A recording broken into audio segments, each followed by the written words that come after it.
Selamat datang di kelas gizi olahraga. Pada pertemuan kali ini kita akan membahas tentang suplemen ergogenik dan ergolitik pada atlet. Sebelum kita masuk ke pembahasan mengenai suplemen ergogenik dan juga ergolitik, saya mau mengingatkan kembali tentang Muscle and Strength Nutritional Pyramid ini. Bagi yang belum pernah tahu tentang Muscle and Strength Nutritional Pyramid, ini dikenalkan oleh namanya Eric Helms, seorang akademisi, peneliti di bidang training and nutrition, kemudian beliau juga seorang personal trainer, pelatih angkat beban, dan juga binaraga sejak tahun 2005.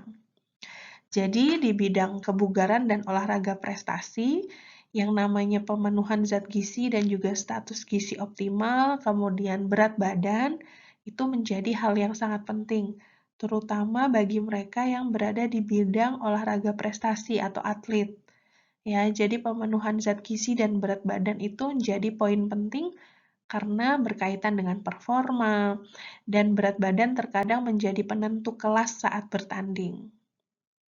Nah, itu kenapa piramid ini dijadikan pedoman, supaya seorang atlet itu tetap punya prioritas untuk mencapai status gizi yang optimal, walaupun mereka memiliki program diet yang berbeda-beda sesuai dengan tujuan yang ingin dicapai.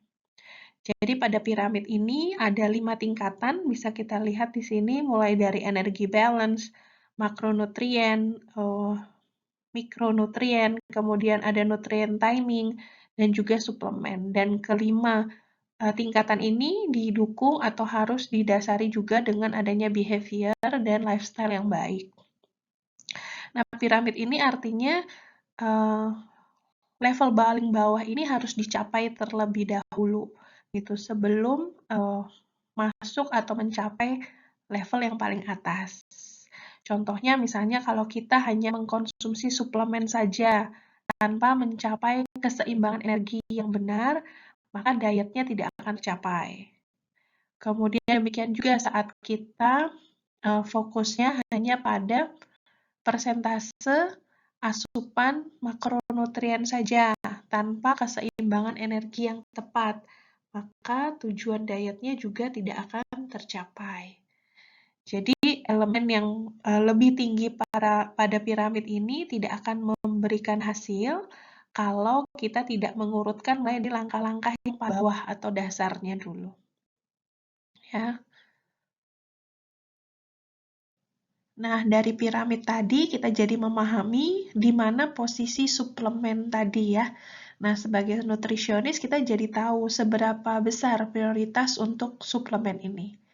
Nah, di sini kita cari tahu juga definisi suplemen adalah sebuah produk yang dimaksudkan untuk melengkapi diet. Jadi melengkapi diet atau makanan yang kita konsumsi sehari-hari. Biasanya suplemen ini mengandung zat gizi seperti vitamin, asam amino, herbal, enzim, jaringan organ, ataupun hormon. Dan biasanya bentuknya dalam tablet, kapsul, soft gel, gel caps, cairan, bar, atau juga bubuk atau powder. Dan biasanya hanya dikonsumsi secara oral. Suplemen ini juga dibuat atau memiliki jenis yang bermacam-macam. Ada suplemen yang memang diperuntukkan untuk health atau kesehatan, seperti multivitamin, EPA, DHA, vitamin C, vitamin E, gitu ya, dan sebagainya. Kemudian juga ada jenis suplemen yang memang dikhususkan untuk performa, untuk atlet ya, meningkatkan performa atlet. Nah, inilah yang kita sebut sebagai ergogenic aids ya.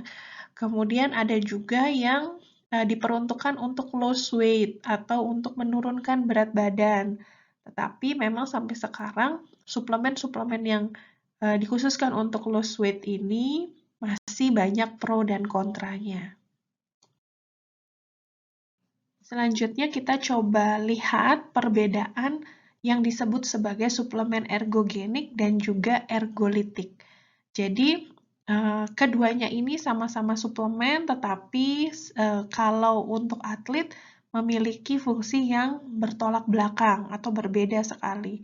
Kalau ergogenik ini mengandung bahan-bahan yang untuk meningkatkan performa, sedangkan kalau ergolitik dia mengandung bahan-bahan yang justru mengganggu performa. Ini adalah contoh-contoh bahannya. Misalnya kalau ergogenik itu ada bahan-bahan stimulans, kemudian ada bahan-bahan painkillers, ya, atau bahan-bahan yang bersifat anti-inflamatori. Sedangkan kalau untuk ergolitik, bahan-bahannya seperti alkohol, kokain, kemudian eye drop gitu ya, yang memang punya efek mengganggu performa. Selanjutnya kita akan lihat lebih dekat bahan-bahan yang bersifat ergolitik atau mengganggu performa atlet. Nah, mulai dari alkohol, ada kokain dan marijuana, ada nikotin, diuretik, kafein, dan juga sodium bikarbonat. Memang ada beberapa bahan juga seperti kafein dan sodium bikarbonat yang masih digunakan sampai saat ini untuk meningkatkan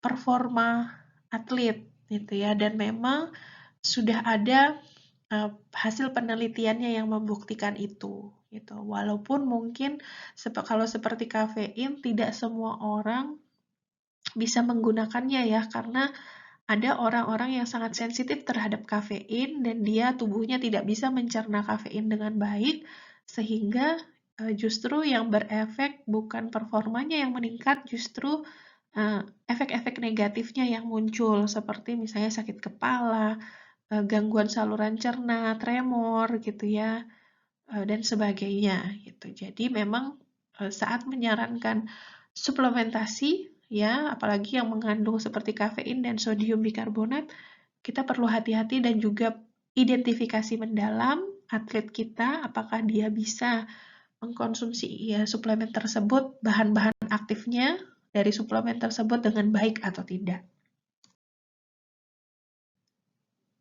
Sedangkan ergogenik tadi disebutkan sebagai bahan-bahan yang dapat meningkatkan performa. Namun sebenarnya ergogenik ini tidak hanya sebatas bahan-bahan makanan ya, tapi dapat juga berupa mechanical, kemudian berupa farmakologikal, kemudian bisa berupa fisiologikal juga, fisiologis gitu ya, bisa bersifat psikologis juga, dan juga nutrisional gitu. Nah, kalau yang berkaitan dengan bahan makanan nanti masuknya ke ergogenik yang nutrisional. Poin 2 dan 3 ini penjelasannya terbalik ya. Jadi kalau mechanical itu nanti adalah alat-alat yang digunakan untuk meningkatkan performa. Contohnya adalah misalnya pada pertandingan balap sepeda, dia menggunakan sepeda yang terbuat dari rangka yang ringan misalnya. Nah, itu kan berupa alat yang digunakan gitu ya, yang bisa meningkatkan performa si atlet. Itu disebutnya ergogenik tipe yang mechanical. Ada juga ergogenik yang tipenya farmakologikal. Jadi berupa obat-obatan atau senyawa kimia yang bisa meningkatkan performa. Contohnya misalnya santin, kemudian termasuk di sana kafein, amfetamin gitu ya yang digunakan untuk meningkatkan performa. Kemudian ada juga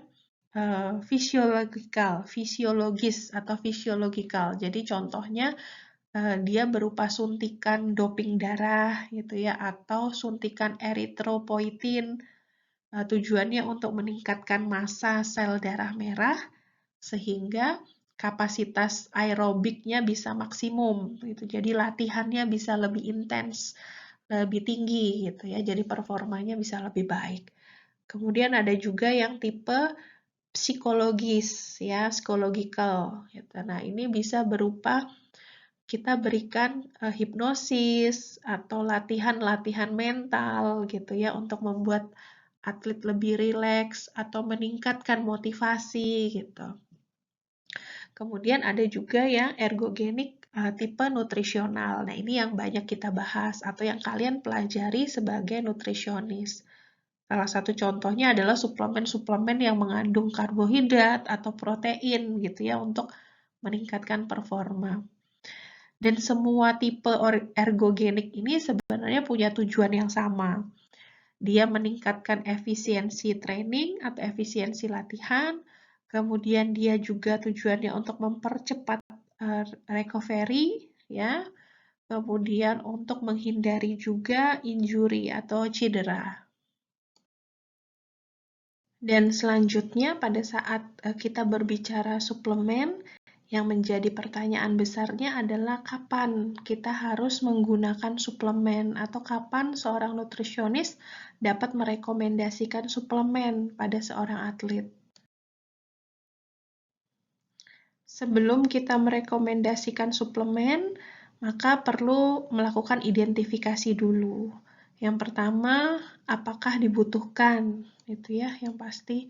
Kemudian melihat piramida tadi, suplemen itu berada di bagian paling atas, sehingga poin penting terkait keseimbangan energi, kecukupan zat gizi itu sudah terpenuhi atau belum. Sehingga itu menjadi identifikasi yang pertama. Kemudian bagaimana pola makannya, apa yang dimakan sehari-hari, apakah sudah cukup, bagaimana pola latihannya, apakah latihannya sudah maksimal, kemudian apakah pola makan dan performanya sudah mencapai titik yang maksimal gitu, apakah ada kesulitan misalnya pada saat dia menerapkan pola makan yang baik gitu, atau menerapkan diet yang sesuai dengan tujuannya gitu. Nah, jika pola makannya sudah dipenuhi tetapi belum mencapai performa maksimal, maka suplemen dapat menjadi option. Menjadi option ya, menjadi pilihan. Tetapi pada saat kita menentukan ini bisa menjadi pilihan, maka kita perlu tetap perlu melakukan identifikasi lebih lanjut terkait suplementasi apa yang mau dipakai. Nah, setelah kita identifikasi pola makan dan performanya apakah sudah mencapai titik maksimal atau belum, ya, maka suplemen tadi dikatakan mau menjadi sebuah pilihan. Nah, sebelum menggunakan suplemennya, maka kita harus tentukan dulu apakah suplemen yang mau digunakan itu aman untuk dikonsumsi. Nah, bagaimana kita bisa mengidentifikasi itu aman atau tidak? Maka kita lihat dulu pengawasan suplemen itu di Indonesia ada pada BPOM. Memang sih pengawasan di Indonesia itu memang masih perlu ditingkatkan gitu ya. Apalagi suplemen yang beredar di pasaran saat ini masih banyak yang berupa produk impor gitu ya. Jadi maka kita perlu cek tidak hanya BPOM-nya tapi FDA-nya gitu ya. Kemudian ada NSF certified atau tidak yang biasanya menentukan ini safe atau tidak untuk performa atlet. Kemudian konsultasikan dulu dengan dokter atau nutrisionis, apakah ada interaksi bahan yang kontradiksi, kemudian apakah suplemen tersebut sudah ada evidence base-nya, artinya sudah melalui uji klinis jangka panjang atau tidak, bagaimana batas masa konsumsinya, berapa dosis, bahkan sampai bagaimana efek sampingnya. Selanjutnya, cari tahu juga apakah suplemen ini efektif. Pastikan punya bukti uji klinis yang kuat, kemudian aman untuk dikonsumsi dalam jangka panjang. Ini adalah beberapa suplemen yang mengandung bahan-bahan aktif yang memang sudah memiliki strong evidence base untuk meningkatkan performa. Contohnya adalah HMB atau beta hidroksil beta metil butirat. Ini merupakan metabolit asam amino leusin yang memang berfungsi meningkatkan otot. Kemudian ada kreatin monohidrat. Ini juga banyak bukti ilmiahnya dinilai efektif, bisa meningkatkan kapasitas latihan dengan intensitas tinggi dan juga meningkatkan fat freeness. Kemudian dia punya benefit untuk meningkatkan fungsi kognitif, untuk kesehatan juga, untuk usia anak dan juga sampai manula bisa digunakan. Kemudian dia punya rentang waktu bisa digunakan dalam jangka waktu 5 tahun. Kemudian selanjutnya ada asam amino esensial seperti BCAA, terutama jenis leusin, ini dinilai atau penelitian menemukan bahwa asam amino esensial ini bisa meningkatkan sintesis protein pada otot, terutama pada saat kita tidak makan atau pada saat berpuasa. Jadi biasanya produk-produk suplemen yang mengandung BCAA atau leusin ini dikonsumsinya pada saat kita tidak makan, ya, jadi belum makan, kemudian konsumsi produk ini dulu, kemudian baru latihan, gitu ya. Jadi tujuannya adalah untuk meningkatkan sintesis protein otot tadi. Gitu. Kemudian ada juga beta-alanin, ya. Beta-alanin ini bersifat sebagai buffering substance, jadi dia mengurangi kelelahan pada otot. Kemudian dia sehingga kalau kelelahan ototnya bisa ditunda gitu ya, dikurangi sehingga dia bisa meningkatkan intensitas latihan. Kemudian ada juga kafein. Jadi berdasarkan beberapa penelitian memang sudah dibuktikan bahwa kafein ini adalah stimulan alami, termasuk stimulan alami, termasuk ada coklat di sana, ada teh ya. Kemudian energi drink atau soft drink gitu ya, yang bisa meningkatkan energi gitu secara cepat. Kemudian dia juga dinilai bisa meningkatkan aerobik dan anaerobic exercise, meningkatkan juga weight loss.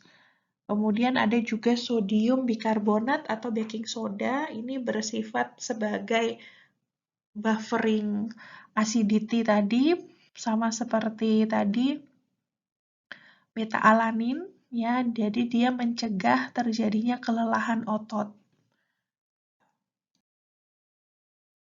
Kemudian ada juga sodium fosfat, ini fungsinya juga meningkatkan transportasi oksigen, jadi dia sebagai buffering asam laktat, jadi untuk mencegah kelelahan otot juga. Kemudian dia bisa meningkatkan aerobik dan anaerobik. Kemudian ada juga sport drink ya.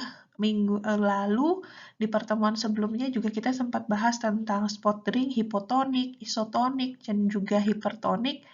Ini juga secara evidence based, ada bukti ilmiahnya memang bisa meningkatkan performance. Kemudian tujuannya mencegah dehidrasi dan juga meningkatkan kapasitas olahraga endurance. Ini adalah beberapa suplemen, baik itu multivitamin, ya, ada vitamin D3, kemudian ada beberapa suplemen ergogenik juga, beserta dosis yang direkomendasikan. Selanjutnya ini adalah sebuah gambaran penggunaan suplemen ergogenik sebelum pertandingan. Jadi 4-6 minggu sebelumnya bisa mengkonsumsi beta-alanin, kemudian 1 minggu sebelum pertandingan menggunakan kreatin monohidrat. Jadi penggunaan kreatin ini dalam jangka waktu yang pendek itu tujuannya untuk meningkatkan penyimpanan massa otot. Sehingga ini bisa jadi strategi juga untuk meningkatkan berat badan, karena massa ototnya bertambah, otomatis berat badannya bisa bertambah, dan juga tubuh kelihatan jadi lebih besar gitu ya. Kemudian 24 jam sebelum bertanding, ini diberi makanan tinggi karbo, tujuannya untuk karbohidrat loading, jadi tubuh menyimpan glikogen supaya nanti pada saat bertanding glikogen ini bisa jadi sumber energi yang utama gitu ya. Kemudian 2-3 jam sebelum bertanding mengkonsumsi sodium bikarbonat, tujuannya untuk mencegah nanti terjadinya kelelahan otot. Kemudian 1 jam sebelumnya bisa menggunakan kafein, karena kafein ini sebagai stimulan alami tadi ya, jadi bisa membuat tubuh itu waspada atau bersiap untuk melakukan aktivitas dengan intensitas tinggi gitu. Kemudian pada saat selama bertanding nanti bisa menggunakan karbohidrat mode cleansing atau ini adalah obat kumur ya, jadi yang mengandung karbohidrat. Tujuannya memang supaya bisa mendapatkan energi dalam jumlah yang tepat. Gitu. Begitu sudah memutuskan untuk menggunakan suplemen, maka tetap memberikan suplemen itu perlu pertimbangan dan hati-hati dalam penggunaannya, karena memang dengan begitu banyaknya produk suplemen yang beredar di pasaran, tidak semuanya bisa memberikan efek yang maksimal atau efektif dan efisien gitu untuk atlet. Dan banyak juga justru kasus yang merugikan konsumen, seperti kasus protein spiking gitu ya, di mana produsen suplemen itu biasanya meningkatkan nilai protein di produknya dengan menambahkan asam amino tertentu. Tapi asam amino ini biasanya kurang berguna atau justru tidak efektif, baik itu untuk otot dan juga untuk kepentingan performa atlet. Dan biasanya harganya lebih murah memang gitu. Jadi sebagai konsumen juga harus hati-hati dalam memilih produk gitu ya. Demikian juga ada suplemen yang uh, mengandung D-aspartik. Ini juga perlu hati-hati. Beberapa penelitian juga sudah membuktikan bahwa jenis asam amino ini sebenarnya tidak meningkatkan massa otot secara signifikan, tetapi D-aspartik ini memang mampu meningkatkan hormon testosteron. Jadi kesimpulannya saat akan memutuskan menggunakan suplemen, yang pertama pasti perlu pertimbangan yang matang. Kemudian pastikan suplemen yang digunakan itu memang benar-benar dibutuhkan oleh tubuh. Kemudian pastikan juga legal dan aman untuk dikonsumsi. Kemudian ada juga efektif berdasarkan bukti uji klinis yang ilmiah, itu penting. Demikian materi tentang suplemen ergogenik dan juga ergolitik pada atlet kali ini. Sampai jumpa di pertemuan selanjutnya.